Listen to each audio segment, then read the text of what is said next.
초짜. 경매. 안녕하세요. 초짜금의 송창섭입니다. 안녕하세요. 황지현입니다. 네.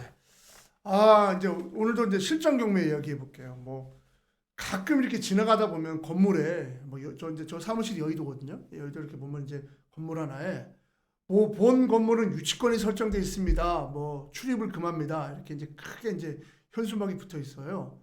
전 보면서 유치권이 뭔가 뭐길래 저런가 이제 이렇게 생각이 들 때가 있는데 경매 물건에도 보니까 이런 유치권 설정된 물건들이 왕왕 있는 것 같아요 보니까. 그래서 오늘은 이제 이 유치권에 대해서 좀 알아보도록 하겠습니다. 유치권이 뭔가요? 우리 황 시장님 좀 설명 좀 해주시죠. 그냥 가장 쉽게 설명할 수 있는 거는 우리가 이제 흔히 이렇게 보면은 많이 나와 있어요. 네네. 그 제일 많이 흔한 이제 얘가 이제 그 시계 수리하시는 분이 네. 시계를 이제 갖고 오셨잖아요. 고쳐달라고요. 네. 그럼 내가 시계를 받았단 말이야. 네. 그럼 내가 갖고 있잖아 이제 네. 내 손에 들어왔단 말이야 이제. 네네. 자 그리고 내가 시계를 갖다가 이제 고장난을 다 수리를 했어요. 네. 자 그런 다음에 찾아가시려면 어떻게 해야 되죠? 네. 돈 내고 찾아가야죠. 돈 안 주면은. 안 되면 뭐 시계 가져가죠 버리죠. 돈을 안 주면 제가 이 시계를 어떻게 해야 돼요? 안 주죠. 안 주고 어떻게 해야 돼? 갖고 있죠? 그렇죠. 그걸 유치가 갖고. 유치. 유치하시네. 자, 이걸 갖다가 원래는 건설업계에서 이걸 갖다가 누군가가 오래전에 한 제 기억에는 아무튼 상당한 기간 중에 이게 원래 유치가 없었어요. 이 건설 쪽, 이 부동산이 없었는데 누군가가 가만히 생각해보니까 내가 공사를 다 내 돈 들여서 공사를 했단 말이야. 근데 갑자기 건축주가 그 돈을 안 줘, 나한테. 그러면 야, 돈 안 주면 내가 이 건물 너 줄 수 없어. 마치 시계같이. 그러면 어떻게 해, 그러면? 돈을 줘야 내가 나을 거야. 근데 갑자기 여기에 또 경매가 들어가 버렸는데 이게 땅을 어쩌고 했고. 자, 그러면 그때 비로소 나는 이 건물을 내가 유치한 거기 때문에 낙찰받은 사람이 됐든 누가 됐든 내가 유치권을 주장을 하니까는 그 돈을 안 주면은 나는 이 물건을 줄 수 없다. 이렇게 버팅기는 겁니다. 그렇군요. 네. 근데 그러면 경매 이렇게 등기부등본에 보면 이 건물이 유치권에 설정됐다 이렇게 다 나오나요? 등기부에는 안 나옵니다. 어떻게 봐야 돼요? 그럼 이게 하필 또 사실 유치권을 얘기하려고 그러면 1시간도 얘기해도 되고 5분만 얘기해도 되는 거예요. 네네. 5분만 얘기해 아주 주시죠. 간단하게 얘기한다 그러면 유치권을 주장하려고 그러면은 그건 반드시 공시를 해야 돼요. 공시. 이게 보셨다는 거. 저희는 현 건물에 유치를 하고 있습니다. 이런 공시를 갖다가 반드시 바깥에다 해갖고 제3자가 그걸 볼 수 있게끔 해야 됩니다. 공시를 해야 되는데 경매에 나와 있는 유치권의 거의 한 95%라고 볼까?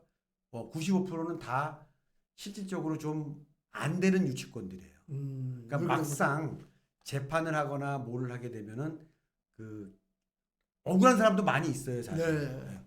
뭐 상당한 그러니까 제가 얘기하는 95%가 안 된다는 얘기는 뭐냐면은 법률적으로 안타깝지만은 성립이 안 되는 사람들. 그 사람들이 대부분인데 세상이라는 건 모르잖아요. 5%가 존재할 때는 큰일 나잖아요. 그러니까 여러분들이 유치권 있는 물건을 한번 낙찰을 받고 싶다 그러면 각오해야 될 게 있어요. 첫 번째가 뭐냐면은 내 돈 주고 내가 낙찰 받아야 됩니다. 대출 못 받습니다. 경락자금 대출이 없어요. 왜냐하면 은행권에서 유치권이 있거다 돈을 내줄 수가 없어요, 그건요. 그러면은 지금 등기부등본상에도 유치권이 있는지를 모르면 현장에 가서 이 건물에 유치권이 있다라는 걸 알게 되는 겁니까? 보통 사람들은? 그렇지 않죠. 왜냐하면 그 경매 물건 명세서에 보면은 경매 물건 명세서에 유치권 설정이 되어 있다고 써 있군요. 유치권 설정되어 있다는 게 아니고 유치권은 설정이 아닙니다. 유치권이 그러면 유치권이 있다고 되어 있는 거를 기재를 하는 거예요. 신고가 되어 있다. 이렇게. 유치권이 신고됐다. 그렇게 신고가 되어 있다면 그걸 보면 알 수 있는 거군요. 그렇죠. 그걸 보면 나와 있고. 그러니까 나중에 은행에서 대출해 줄 때도 사건 번호 보여주면 걔네 딱 본 다음에 여기 유치권이 있습니다. 대출은 안 되고. 은행에서 대출을 해줄 수가 없어요. 그렇죠. 자기 돈으로 그러니까는 100%다 해야 되군요. 내돈 내산이라 그러나 보이시죠? 내돈 내산. 유치권이 있는 물건을 마치 내가 저기 어디서 대출 받아갖고 하겠다는 생각을 하시면 일단 안 됩니다. 안 됩니다. 그러니까 내 돈 주고 내가 해야 되고. 근데 설령 그게 유치권이 허위 유치권인 뭐 일종의 대학 없어도 안 된다. 일단은 자, 시작할 때. 허위가 됐든 진쪽이 됐든 허위인지 진쪽인지 은행에서 알 수가 없죠. 그렇죠. 나도 모르는 거예요. 나는 물론 당연히 알지. 나라는 사람은 그 낙찰받은 사람은 이거 분명히 가짜는 맞아. 여기저기 알아보면 가짜야. 그렇지만은 추측이지 아직까지 확정된 건 아니기 때문에 네. 자 일단 그래서 내돈내산 안 해주고 안 되고. 두 번째로는 내 돈 주고 다 한 다음에 낙찰을 받았어 아무튼. 네. 자 근데 거기 있는 사람을 내보내려고 해야 되잖아요. 네. 그럼 내보낼 때 인도명령이나 또 해야 되잖아요. 그렇습니다. 인도명령 안 나옵니다. 거의 대부분이 안 나와요. 유치권이 있으면. 네. 왜냐하면 일단은 그 담당하시는 그 판사님이 유치권에 대해서 거기서 유치권을 심사하는 곳이 아니에요. 거기는요. 그렇습니다. 법원은 그렇겠네요. 인도명령 대상자가 아닌가만 적당히 따지는 곳이지 네.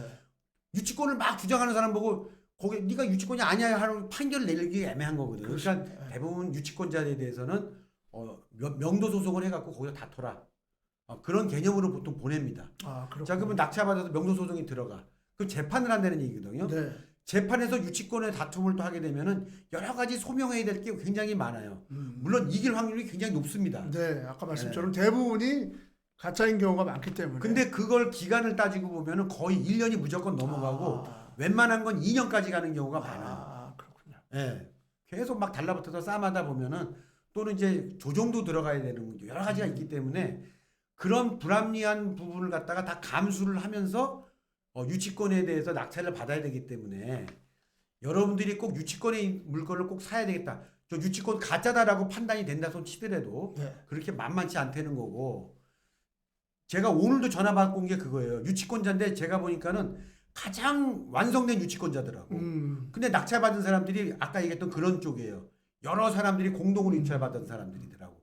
근데 이 사람들이 그냥 와갖고서 막 그 컨테이너 같은 걸 막 갖다 놓은 거예요. 네. 그러니까는 바로 그냥 그 유치권자가 바로 그냥 오늘 고소장 집어넣고 그 업무방해로. 아니 그러면 왜 유치권의 인정을 많이 못 받는 걸까? 아까 뭐 공시를 그게 해야 아니고요. 된다는데 왜 그런 걸까요? 왜 그러냐면은 유치권자 중에서 실질적으로 자기가 공사하는 사람들이 많아요. 네. 근데 예전에는 그 판례가 많이 없어졌는데 지금은 판례가 많이 나왔어요. 네. 그 중에서 제일 큰 판례가 뭐냐면은 아까 제가 얘기했 아니 그 전번 강의에서 얘기했던 경매 기입 등기 있죠. 네. 그게 경매 기입 등기는 등기부에 기재가 됩니다. 네. 그 이후에 네. 유치권을 주장해서는 안 됩니다. 그렇군요. 근데 대부분 사람들이 그 건설 현장에서 진짜 내 돈 들여갖고 내가 막 건설했는데 돈을 못 받았단 말이야. 네. 건축주한테. 그래서 그 사람들하고 실갱이하는 사이에 벌써 경매는 들어간 걸 우리는 알 수가 없잖아요. 그렇죠. 그러면 그 사이에 벌써 딱 보니까는 그리고 대부분 사람들이 지금 이 말을 몰라요. 제 말을 지금. 기입 등기가 된 이후에 유치권은 안 된다는 말을 잘 모른다고 사람들이. 더군다나 또 어떤 경우에 있냐면은 그 경매 기입 등기가 들어가게 되면은 집행관들이 와서 그 조사를 먼저 하거든요. 네. 그때 와 보니까 아무것도 없어. 그럼 그 사람들이 거기다 적어요. 와 보니까는 뭐 아무도 없고 뭐 빈집이더라. 근데 그 이후에 알고서 그래서 막 공시하고 뭐해도 나중에는 결국은 판사님도 보면 안타깝지만은 그 어쩔 수가 없기 때문에 그렇군요. 참 그런 예가 많이 그런 있어요. 예가 많군요. 그런 거지 물론 허위로 하는 놈이 아니라 허위로 하는 사람들도 있어요. 네. 뭐 그런 게 있습니다. 그러면 유치권 물건 아까 얘기를 쭉 들어오면 이게 결국 시간도 많이 걸리고 여러 가지 복잡하니까 사실 피하는 게 좋군요. 현재로선. 일단은 저 같은 경우에는 사실 웬만하면은 네. 일단 금전적으로 좀 뭐 안정이 되면 하지만은 네. 뭐 그렇지 않으면은 되도록 피하는데 네. 뭐 이런 게 있어요. 간혹가다 아파트 있잖아요. 네. 아파트 보면 인테리어 내부 인테리어 하는 사람들이 있어요. 네. 그러니까 살다가 내부 인테리어 했어. 네. 근데 돈 못 받았어. 네. 근데 그런 거 유치권 하는 사람들이 있어요. 네. 그럼 이제 사실 그건 귀엽지 사실은. 그런 거는 그러면 그 귀여운 걸로 보고서 그 정도는 그냥 뭐 가볍게 처리할 수 있으니까. 처리할 수 있고. 예. 근데 많은 분들이 그래요. 유치권 있는 물건은 그만큼 사람들이 경쟁도 치열하지 않고 유찰도 많이 되니까 오히려 이런 거 들어간 게 돈 되는 게 아닌가. 특수 물건이라고 그래서 그런 사람들의 유혹이 좀 싸게 산다는 유혹 때문에 들어가는 사람들이 있는데 어떤 생각이 드세요? 그러니까 제가 아까도 얘기했다시피 일단은 기본적으로 돈이 좀 있어야 되고 네. 소송을 각오를 해야 되고 각오해야 되고. 시간적 여유가 충분한 사람들은 뭐 아주 가벼운 것들에 대해서 한번 도전해볼 만도 합니다. 그렇군요. 그러니까 요 세 가지가 어느 정도 충족이 됐다면은 예. 하겠지만 뭐 그게 아니라면은 굳이 들어갈 필요는 없다. 저도 이렇게 보고서 유치권 네. 어쩌고 하면은 네. 머리 아프게 피해버려요. 그거 많지도 않아요. 사실. 네. 알겠습니다. 오늘 여기까지 하겠습니다. 이 콘텐츠 마음에 드신다면 좋아요, 구독 버튼 부탁드리겠습니다. 감사합니다. 감사합니다.